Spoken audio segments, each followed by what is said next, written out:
kita akan masuk pada materi berikutnya. Nah, adapun tujuan pembelajaran kita hari ini yaitu siswa mampu menjelaskan tingkatan organisasi kehidupan mulai dari sel hingga organisme. Dan yang kedua, mampu mengidentifikasi contoh sel, jaringan organ dan sistem organ pada makhluk hidup. Dan yang ketiga, menganalisis hubungan antar sel, jaringan organ dan sistem organ dalam manusia. Dan yang keempat, mengidentifikasi gangguan pada sistem organ manusia beserta penyebab dan dampaknya terhadap kesehatan. Dan yang kelima, menyajikan hasil diskusi tentang gangguan sistem organ.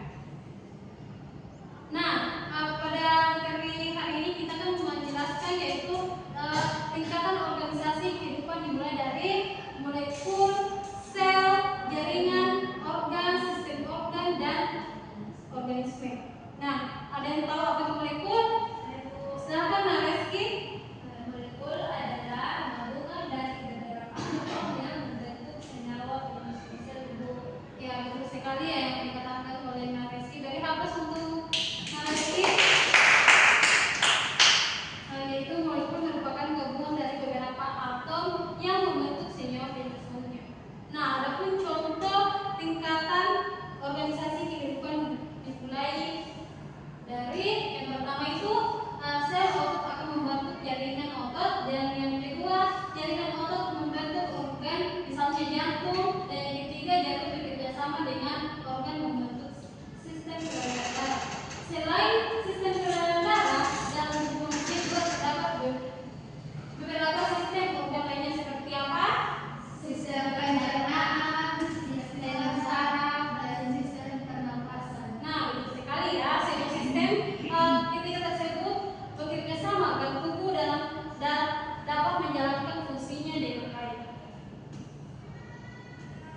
kenapa tubuh manusia disebut sebagai organisme? Karena tubuh manusia tersusun dari berbagai sistem organ yang bekerja sama untuk menjalankan kehidupan. Bisa dipahami ya, Tan? Bisa, Bu. Ya, selanjutnya kita masuk di organisme atau individu. Organisme atau individu yaitu adalah tingkatan tertinggi dalam organisasi kehidupan individu. Organisme ini terbentuk dari gabungan semua organ yang bekerja secara harmonis. Contohnya seperti seorang manusia dan seekor kucing.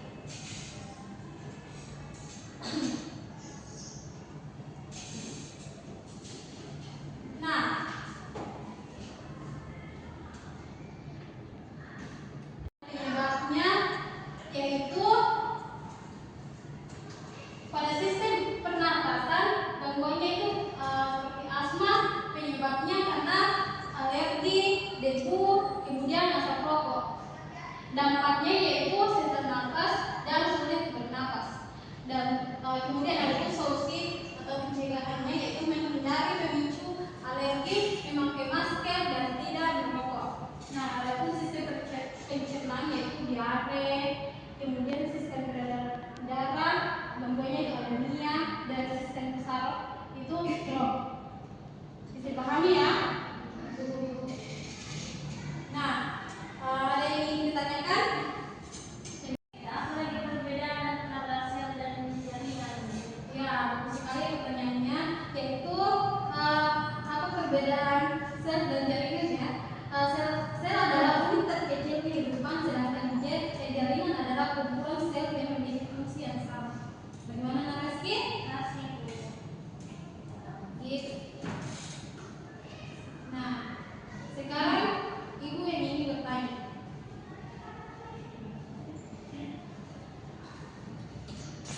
Menurut kalian, mengapa sel disebut sebagai unit terkecil kehidupan? Ada yang ingin memberikan jawabannya? Saya silakan, nama Rika. Sel disebut sebagai unit kecil kehidupan karena sel merupakan bagian paling kecil dari makhluk hidup yang masih dapat menjalankan fungsi kehidupan seperti bernapas, tumbuh, dan berkembang biak. Ya, betul sekali ya. Sel merupakan unit terkecil kehidupan karena masih mampu menjalankan fungsi kehidupan. Nah, yang kemudian apa contoh organ yang terdapat dalam sistem pencernaan? Contoh organ dalam sistem pencernaan adalah seperti mulut, kerongkongan, lambung, usus halus, usus besar, dan anus. Ya, betul sekali ya. Selanjutnya kita masuk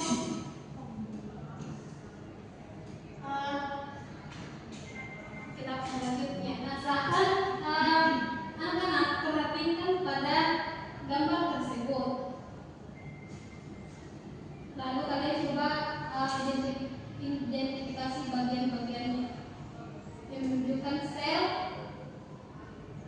jaringan, organ, dan sistem organ.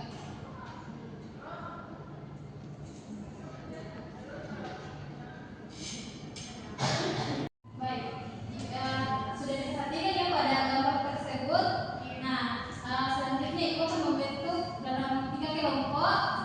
Di sini kelompok 1, kelompok 2, dan dari sebelah sana kelompok 3.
Gunakan waktunya dengan sebaik mungkin.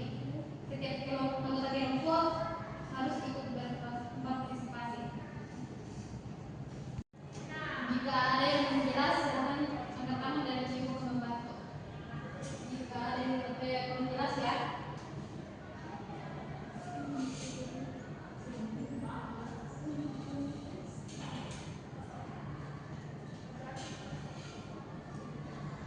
Gimana? Oke. Jika sudah selesai, kamu sudah selesai?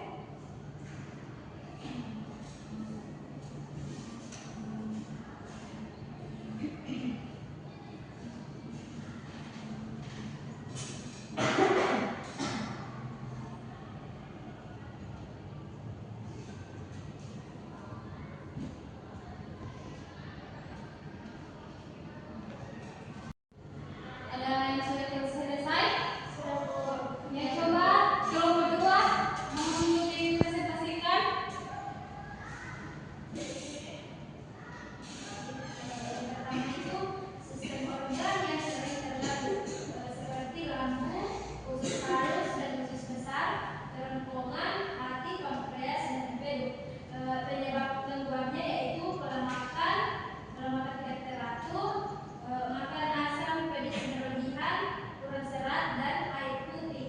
Nah, betul sekali ya disampaikan pada kelompok kedua, kita harus menjaga pola makan, jangan harus minum air putih dan jangan terlalu makan yang pedis-pedis. Oke, paham semuanya? Ibu. Ya baik, terima kasih kepada kelompok kedua. Silakan kelompok tiga. Kelompok tiga. Dipersilakan.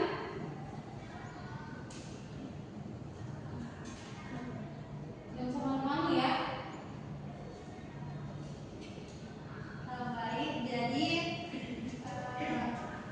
untuk sistem saraf, sistem organ yang terganggu yaitu seperti kan dalam sistem saraf itu mengalami gangguan, sistem organ yang paling utama dan langsung berdampak meliputi seperti sistem gerak. Nah, jadi contohnya itu pada bagian terganggu otot rangka pada tangan, kaki, wajah hingga otot untuk menelan di bagian mulut. Dan penyebabnya itu kerusakan pada jalur motorik di otak atau sumsum tulang belakang, misalnya akibat stroke, cedera tulang belakang, dan dampaknya otot kehilangan perintah dari otak dan menyebabkan kelumpuhan, dan otot mengecil, kaku atau tremor dan tidak terkendali. Ya, betul sekali ya yang disampaikan pada kelompok tiga. Bisa juga ditambahkan juga bagaimana cara menjaga kesehatan ya, setelah sistem pernapasan agar tidak mudah terkena gangguan tersebut. Ya, bagaimana kelompok satu, silakan. Ibu, jadi untuk penyakit jantung itu sistem organ yang terganggu yang pertama itu sistem peredaran darah, yang kedua sistem pernapasan, yang ketiga sistem nutrisi, dan yang keempat sistem saraf. Adapun penyebab dari gangguan penyakit jantung yaitu pertama karena faktor makanan, yang kedua kurang gerak atau mager, yang ketiga merokok, yang keempat stres kronis, dan yang kelima kurang tidur. Untuk dampaknya bagi manusia dalam penyakit jantung yaitu efek domino karena jantung gagal dari pompa utama. Itu Bu. Ya, baik, terima kasih ya kelompok satu. Betul sekali yang dijelaskan tadi pada kelompok satu, bahwa penyakit jantung itu kita tidak bisa terlalu stres, merokok dan sebagainya. Kemudian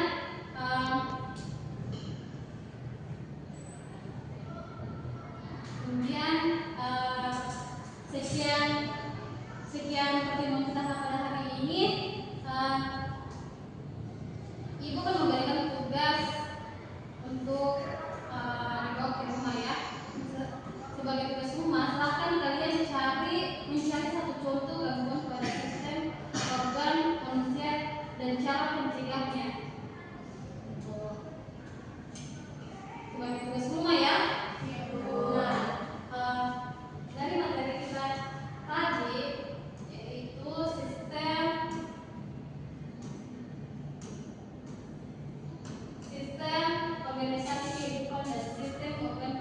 Ada yang bisa menyimpulkan?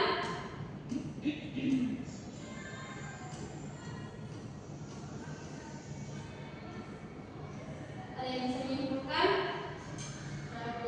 Ya, coba Nah Hikmat. Jadi kesimpulannya itu organisasi kehidupan pada makhluk hidup tersusun secara bertingkat, mulai dari sel, jaringan, organ, hingga sistem organ.